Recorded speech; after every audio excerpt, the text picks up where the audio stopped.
Kas pie vēlna šonadēļ notika?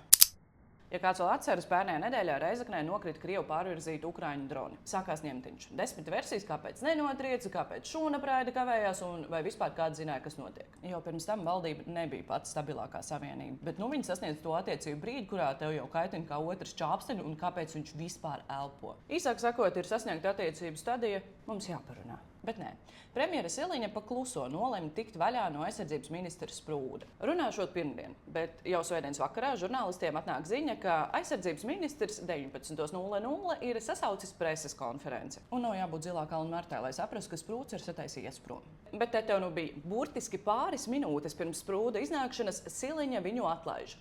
Twitterī. Klasika. Mums vairs nav nekā kopīga, neusticos un man vispār ir cits kandidāts. Tad iznāk Sprūds un saka, nē, es pats atkāpjos. Un tad progresīvie un jaunā vienotība kā tirgus sievas stundām piekliedz visu ēteru, skaidrojot, kurš kuru īsti pamet. Politiskā diskusija nonāk līmenī, nē, tu nomet klausulu pirmais. Jauki, protams, ka tā var ālēties, kamēr blakus karš un pie mums krīt droni. Cilvēki grib zināt, vai ir droši, nevis sekot līdzi vājai amatieru teātra izrādē. Trešdien teātris jau pārvēršas cirkā. Abi satiekas, pēc tam iznāk progresīvo Šubājevs un pasaka, ka viņa partijas balsu valdībai vairs nav.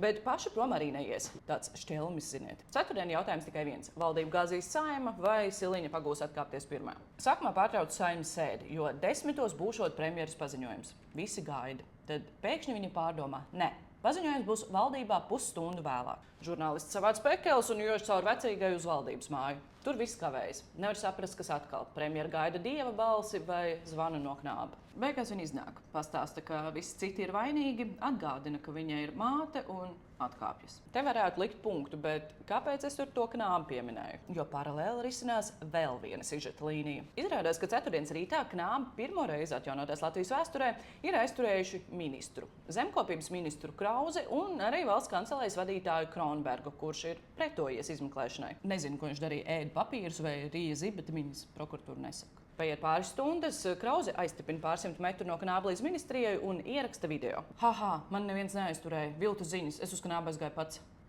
Ap šo laiku es jau sāku ticēt, ka nezinu kas, bet kaut kas nu dien ir retrogrādā. Un cienīgam dienas noslēgumam parādās ģenerālprokurors, kurš paziņo, ka aizturēšanas ir saistīts ar kokrūpnieku lietu. Ja nezināt, 23. gadā ministrs Krauze valdībai pa kluso iestūma lēmumu par atbalstu meža nozarei, no kura ieguva arī biznesi, kam nekādu grūtību īstenībā nebija. Vecais joks, mūsu nauda, viņu peļņa. Valstī nodarītie zaudējumi ap 50 miljoniem.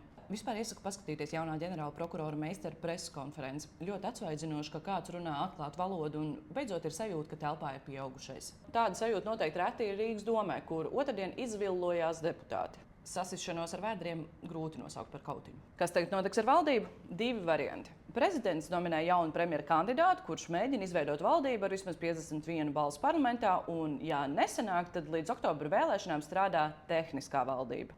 Tie paši ministri, bet nepieņemot svarīgus politiskus lēmumus. Un tagad es teikšu kā Šlesers juniors, kad kolēģi domai sāka plūkties. Es eju prom.